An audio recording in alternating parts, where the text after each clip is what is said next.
আজকের আমার লীলার বিষয়বস্তু থাকবে বাগে বাজারের মদন মোহন।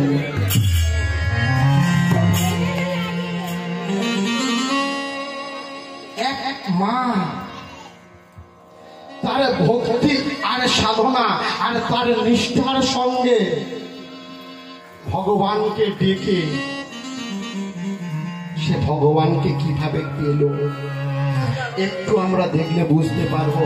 আমাদের জন্ম হোক যথা তথা, কর্ম হয় ভালো, কর্ম হয় ভালো। ভগবান আমাদের এসে ঠিক একদিন না একদিন দেখা দেবে। এটাই হলো জগৎ সংসারের নিয়ম। আমরা কোথায় জন্মেছি, কোন কুলে জন্ম নিয়েছি, কোন জাতে জন্ম নিয়েছি, এই জাত পাত সৃষ্টিকারী কোন ভগবান না। এই জাত পাত সৃষ্টি করেছে আমাদের কলিহত জীব। কারণ আমরা এসেছি যেভাবে যেতে হবে সেভাবে, আমাদের মধ্যে কোনো বিভেদ নেই। এই বিভেদ সৃষ্টি করলো কারা? এই বিভেদ সৃষ্টি করলো এই সমাজের বুকে থাকা বেশ কিছু স্বার্থান্বেষী মানুষরা।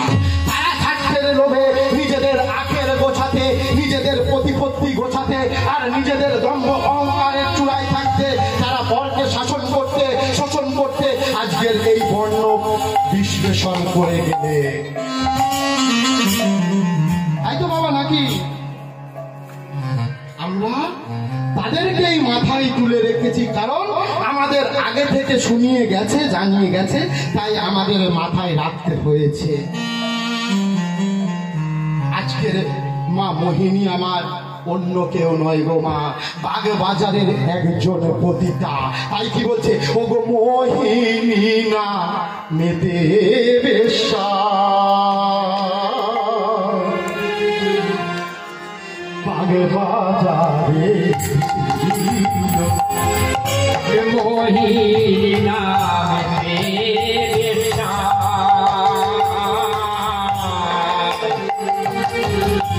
বাগ বাজারে ছিল। আর মোহিনী নামে বেশা,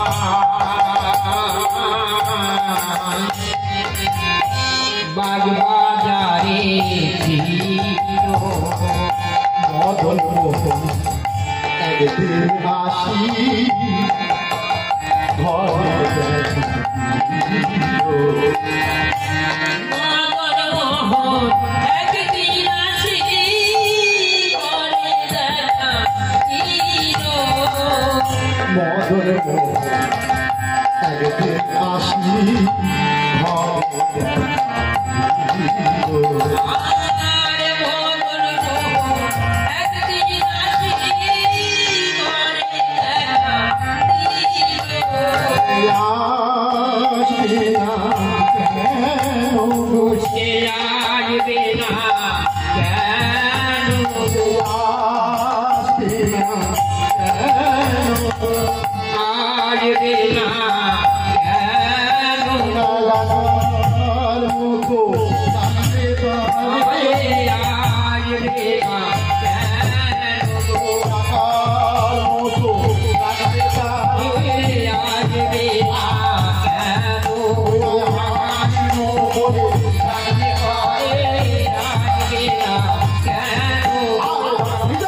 যাদের বেশি বেশি আশা। কাদের বেশি বেশি আশা? এই দেখুন বাবা, গতকাল এক জায়গায় গান করে এসছি, আবার আজ এখানে এসছি, আবার পরশুদিন যাব আর এক জায়গায়। যেদিন আবার এই আসরে বসেছি একটা ফোন এসছে, আসর থেকে নেমে ওদের সঙ্গে কথা বলবো, আবার একটা যাব। তাহলে এই যে যত না হচ্ছে আমাদের আরো চাই। গত বছর যে টাকায় গান করেছি তার ডবল টাকা আরো চাই। গত বছর যদি 1 বিঘে ধান চাষ করে 15 বস্তা ধান হয়, এবছর আরো ভালো ধান চাষ করব, আরো বেশি চাই, তাই না? তাহলে বাজারে বলে বেশ্যা, আমাদের সোজা বাংলায় আমরা যাকে বলে থাকি পতিতা। এই পতিতা কারা গো মা?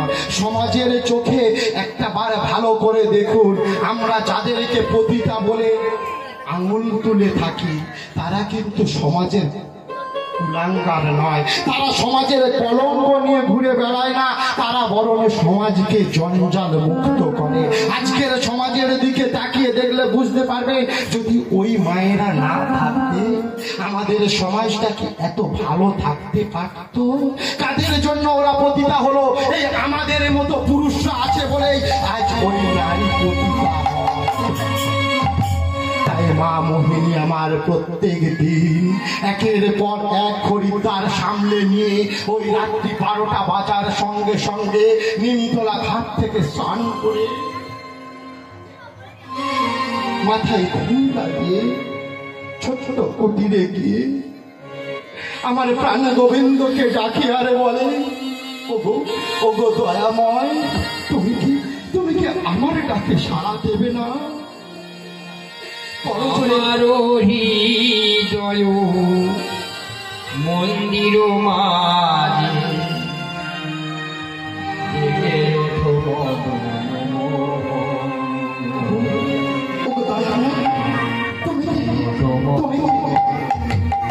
তুমি কি আমার ডাকে সাড়া দেবে না ভগবান?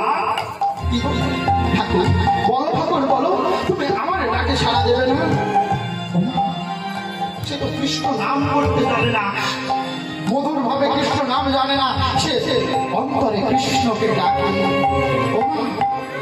সবাই মিলে একটু কৃষ্ণ নাম হবে না? কি তোমার হবে? ঘুম পাচ্ছে তো? সবাই দেখে ভালো করে ঘোমটা দিয়ে বসুন তো মায়েরা। ঘোমটা দিয়ে আমাদের অধিকার নেই, আপনাদের এদিকে তবু তো দেখছি কিছু মা দিয়েছে। আমাদের আর ঘোমটা দেবে কোথায়? এখন তো আর সরকারি।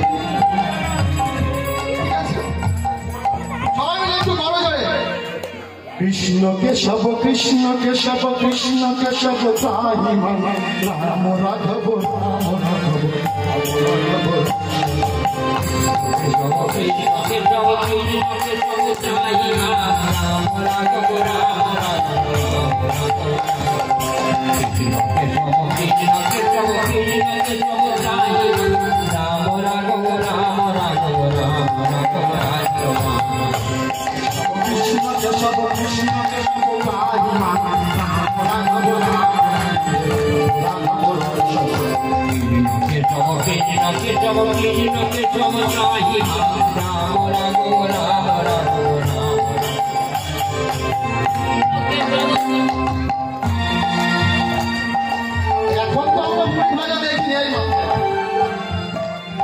আমাদের আমলে মুড়ি ভাজা ছিল তো, বাড়িতে মুড়ি ভাজতেন তো, এখন সব বলে হচ্ছে। তা আমার মুড়ি খোলায় মুড়ি দিলে কেমন আওয়াজ হয়? চড়বড় চড়বড় করে আওয়াজ হয়। এই দিকটাও দেখতে পাচ্ছি কয়েক মায়েরা হাততালি দিচ্ছে, চড়বড় করছে।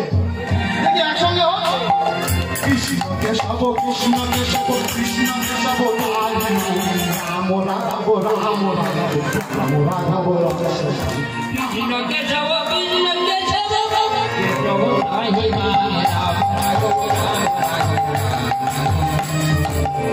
কেশব তাহি মান রাম রাঘব রাম কৃষ্ণ কেশব তাহি মান রাম রাঘব রাজসমান কৃষ্ণ কেশব তাহি মান রাম রাঘব রাজসমান কৃষ্ণ কেশব তাহি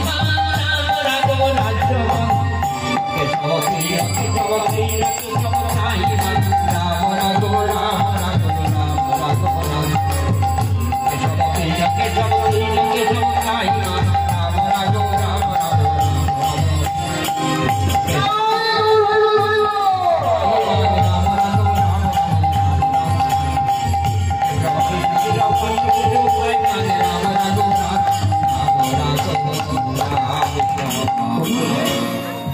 যখন আমার মা মোহিনী কৃষ্ণ নাম মধুর নাম করছে, ঠাকুর আর স্থির থাকতে পারলেন না। ভক্তাদিনে ভগবান দুটো জিনিস সহ্য করতে পারে না, এক হলো ভক্তের অহংকার, দিয়ে ধন দেখে মনে কেড়ে নিতে কতক্ষণ। আজ আমার 4 তলা বিল্ডিং হয়েছে, বাড়ি হয়েছে, গাড়ি হয়েছে, বিষয় হয়েছে, সম্পত্তি হয়েছে, কিন্তু চিরজীবন থাকবে? একটাবার পিছন দিকে তাকিয়ে দেখুন, জমিদারি অবস্থা যাদের ছিল, যাদের জমিদারি ব্যবস্থা ছিল বেশ কিছু বছর আগে পিছিয়ে যায়, দম্ভ আর অহংকার কখনো সহ্য করতে পারেন না। আর ভক্তের চোখের জল, যে ভক্ত একবার সত্যিকারের অন্তরে থেকে কেঁদে বলে, ওগো ওগো দয়াময়, ওগো করুণাময়, তুমি কি আমার কৃপা করবে না? সেই ভক্তের চোখের জল ভগবান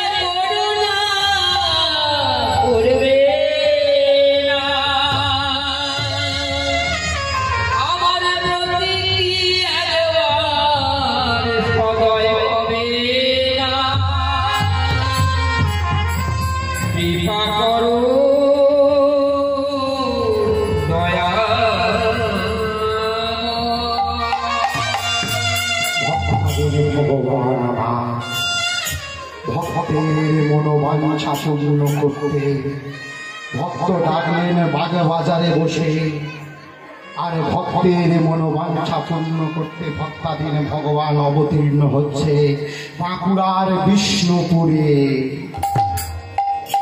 কোথায় না, একজন ছিলেন সৈনিক, যিনি দেশের জন্য যুদ্ধ করতে করতে ওই যুদ্ধক্ষেত্রে প্রাণ দিয়েছেন। সেই সৈনিকের স্ত্রী তখন ছিলেন গর্ভবতী। সমাজে কলঙ্ক রটে গেল, এই মা আমার কুলোটা,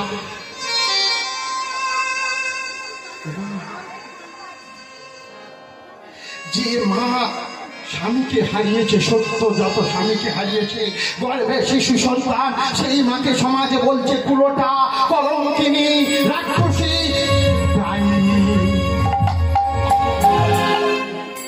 এই যন্ত্রণা মা আমার সহ্য করতে পারলেন না।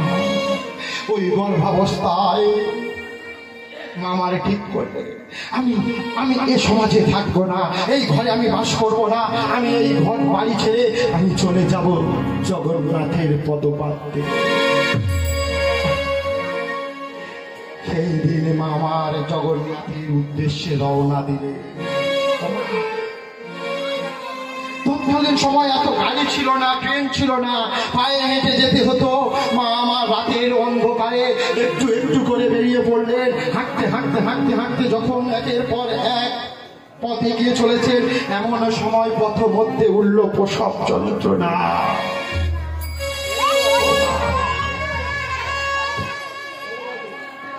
আমরা পুরুষ জাতিটা এতই কঠোর না,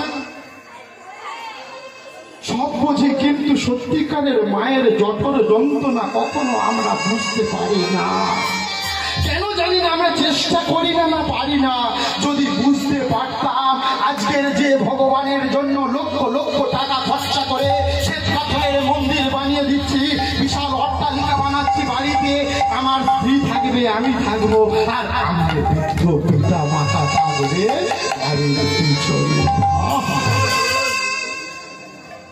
একটা মা জানে একটা ছোট্ট শিশু সন্তানকে জন্ম দিতে কত কষ্ট হয়। ওমা ওমা ওমা, গল্প বলে মা, একটা সন্তান জানে, এই একটা মা জানে একটা ছোট্ট সন্তানকে জন্ম দিতে কত কষ্ট হয়। একটা মা সে নিজের জীবনকে পণ করে একবারও ভাবে না, মৃত্যুর মুখে দাঁড়িয়ে সে বলে, ডাক্তার বাবু যা হবে হোক, আমার সন্তান যেন ঠিক থাকে। ডাক্তার বাবু নাকি মা, আমরা এই পুরুষ যাত্রা একেবারে যদি গিয়ে ওই অপারেশন থিয়েটার থেকে একটা বার ওই আর্তনাদ শুনতে পেতাম না। কখনো নিজের মাকে দূরে সরিয়ে রেখে ভাতের থালায় ভালো মন্দ আমাদের ঢুকতো না, আর ওই মায়ের জন্য দুবেলা দুমুঠো রেশনের চালও গিয়ে পৌঁছাতো না। আজকের সমাজে কি আজব দিক দেখুন, আমরা যে ভগবানকে দিন রাত তিন প্রহর সেবা দিচ্ছি, আর সত্যিকারের ভগবান বলতে যদি এই জগৎ সংসারে কেউ থেকে থাকে, যারা হতে আজ পৃথিবীর আলো দেখতে পেলাম, যে পিতা মাতা হতে আমরা এই ভগবানকে চিনতে পারলাম, সেই ভগবান আর কেউ নয় গো মা, সেই ভগবান হলো আপনাদের মতো পিতা মাতা। তোমরা যতই যাও না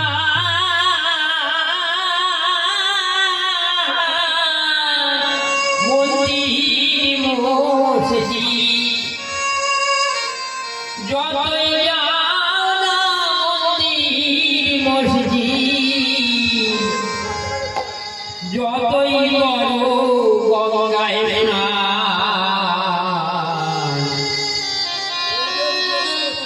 বাবা মাকে না বাসলে ভালো হয় না খুশি ভগবান, বাবা মাকে না বাসলে ভালো হয় না খুশি ভগবান।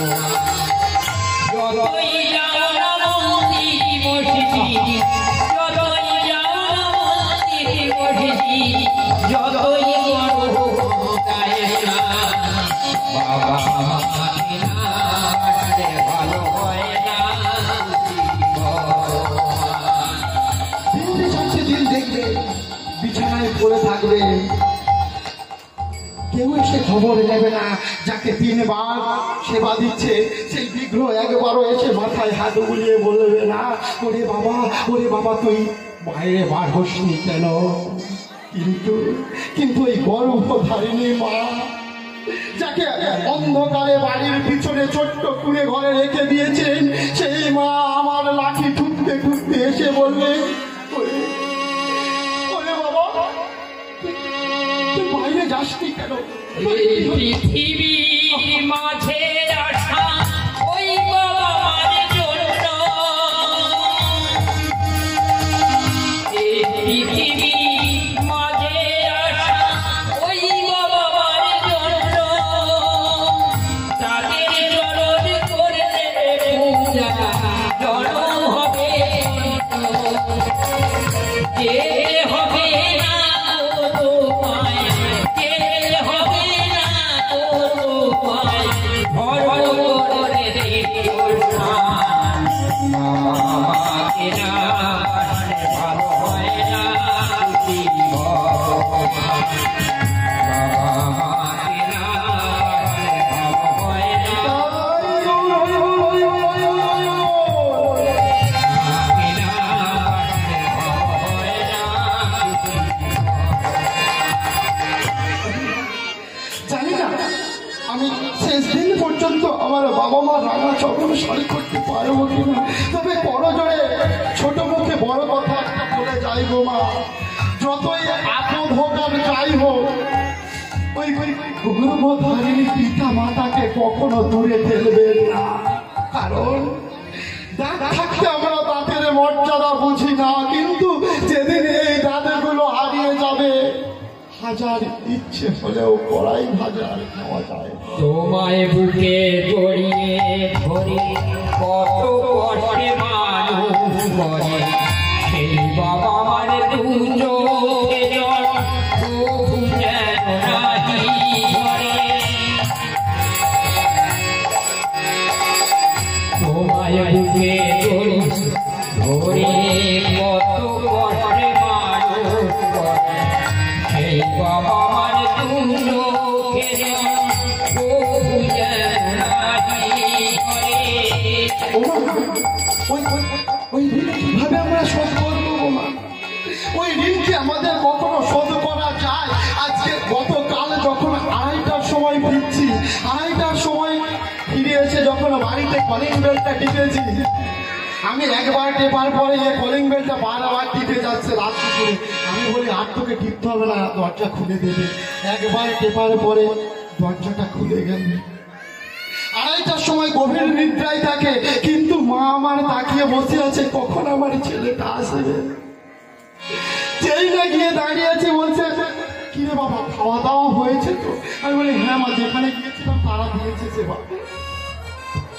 এত কুয়াশা পড়েছে বাবা, অসুবিধা হয়নি? আমি একটু কষ্ট, আজকের যখন আসছি মামার বলছে দেরি হোক, গাড়ি ধীরে আসবে, কিন্তু তাড়াহুড়ো করার দরকার নেই, কুয়াশা দেখে আসবে। ও মা, এই পিতামাতার ঋণ আমরা কিভাবে শোধ করবো বলতে পারে?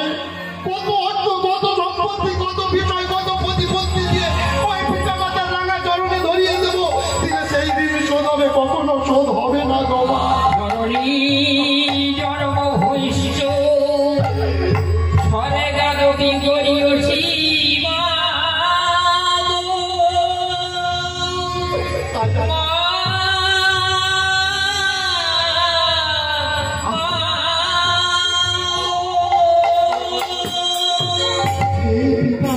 মৃত্যুর পরে যদি আত্মীয় পরিবর্গ গ্রাম সবাইকে নিয়ে যখন শ্মশান যাত্রার দিকে এগিয়ে যাব, তারা যদি এসে বলে বন্ধু রে না দিলে কি করে হয় বলুন তো বাবা, এইভাবে কি ওই পিতা মাতার শেষ দিনের ঋণে শোধ করা আমাদের সনাতনীদের সাজিয়ে?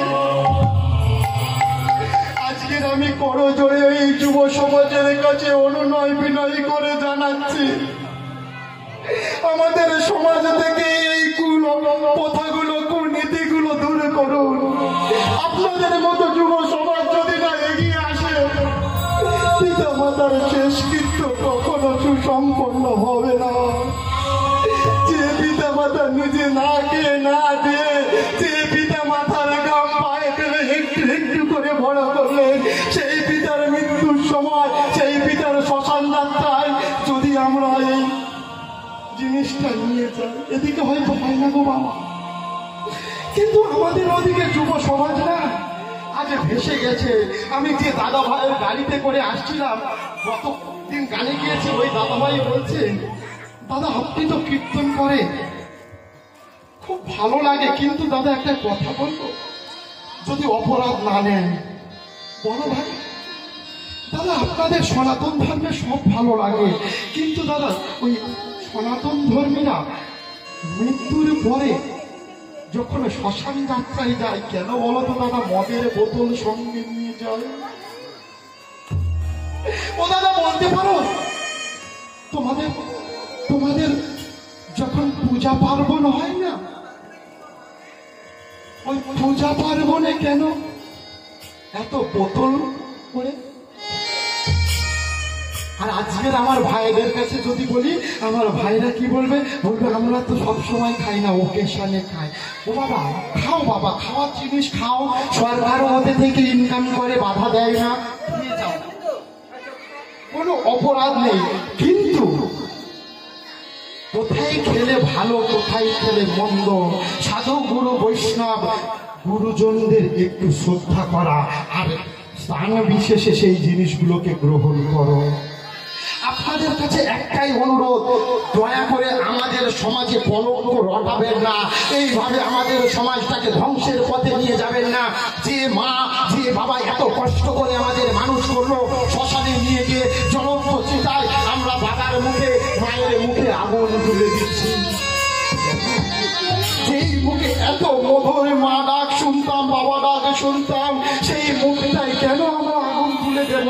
আমরা কি পারি না সেই চিতাগ্নি করতে? আমরা ওই সুন্দর মধুর ফুটফুটে মুখটায় আগুন না দিয়ে আমরা পারি না চিতায় আগুনটা দিতে? একবার ওই মধুর মুখের দিকে তাকিয়ে কি আমাদের হৃদয়টাও কাঁপে না?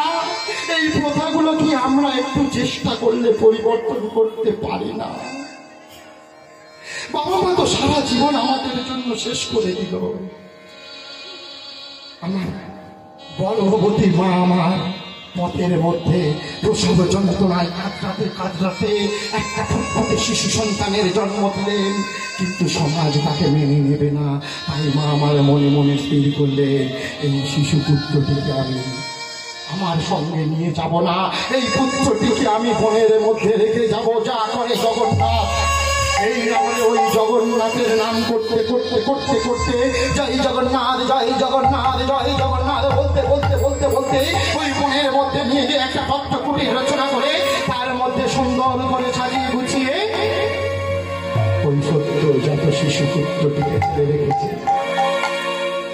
মা আমার চলে গেলে এমন সময় ধীরে ধীরে ধীরে ধীরে নিশি আগমন হয়েছে। ছোট্ট যত শিশু পুত্রটা খিদের জ্বালায় কাঁদছে। এমন সময় সেই কান্না পৌঁছে গেল জগন্নাথ দেবের কর্ণে। জগন্নাথ আর স্থির থাকতে পারলেন না। ওই রাতারাতির মধ্যে কি করলেন, ও মধু চক্র হতে মধু জন্ম হল, মধু চক্র হতে মধু সৃজন হইল, মধু চক্র হতে মধু জন্ম হল। মধু চক্র হতে মধু সৃজন হইল।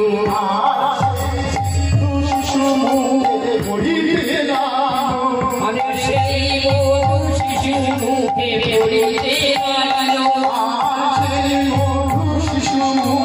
পড়িতে গেল, আরে সেই মধু শিশু মুখে পড়িতে গেল। পড়বে না কেন গো, পড়বে না কেন গো, পড়বে না কেন গো, আরে পড়বে না কেন গো, আরে পড়বে না কেন গো, জগন্নাথের বাবু পড়বে না কেন গো, জগন্নাথের বাবু পড়বে না কেন গো, জগন্নাথের পিতা হলে পড়বে না কেন গো, পড়বে না কেন গো, পড়বে না কেন গো। একটু করে ওই মধুচক্র রচনা করেছে। মধুচক্র মানে হলো মৌচাক। একটা সুন্দর করে মৌচাক রচনা করেছে রাতারাতির মধ্যে। আর সেই মৌচাক হতে ফোটা ফোটা মধু পড়ছে। আর সদ্য জাত শিশু পুত্র সেই মধু খেয়ে প্রাণ বাঁচিয়ে রইলেন।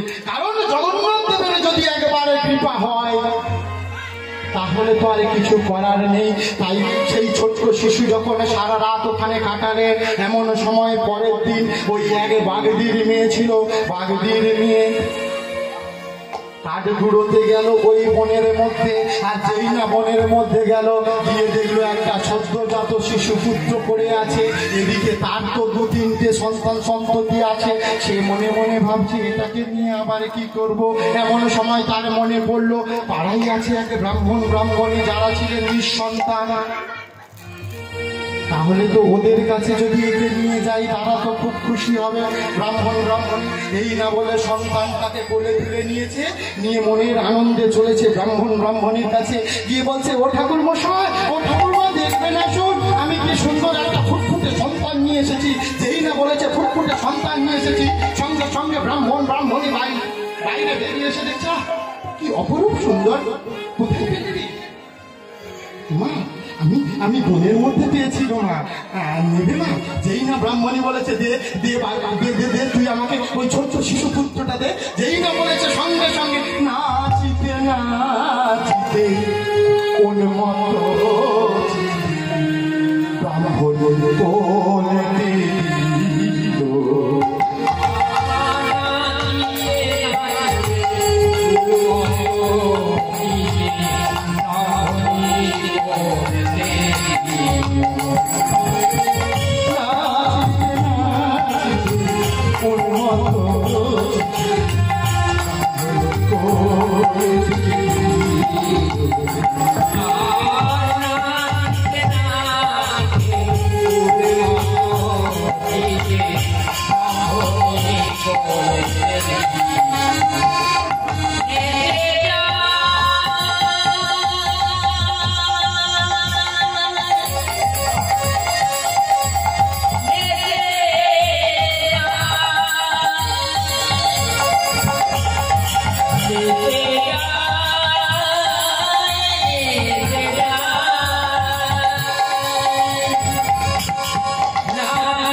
দেখো কি সুন্দর ফুটফুটে যুবক। এমন সময় সেই দিন ছিল শুক্লা পঞ্চমী তিথি। মাঘ মাসে শুক্লা পঞ্চমী তিথি কোন দিন গো মা? গত সপ্তাহে গেল না সরস্বতী পূজা? ঘড়ি পেতে অঙ্ক কষে নাম রাখলো গোপাল।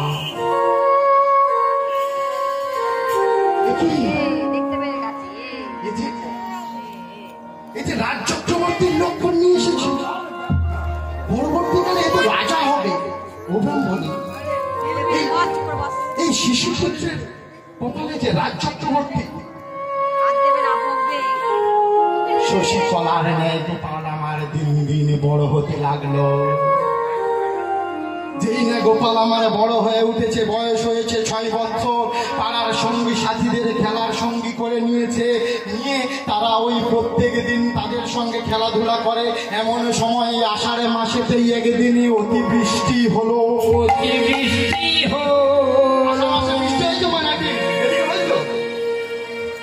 আরে বাঁকুড়ার পাশে ছিল বাঁকা নদী।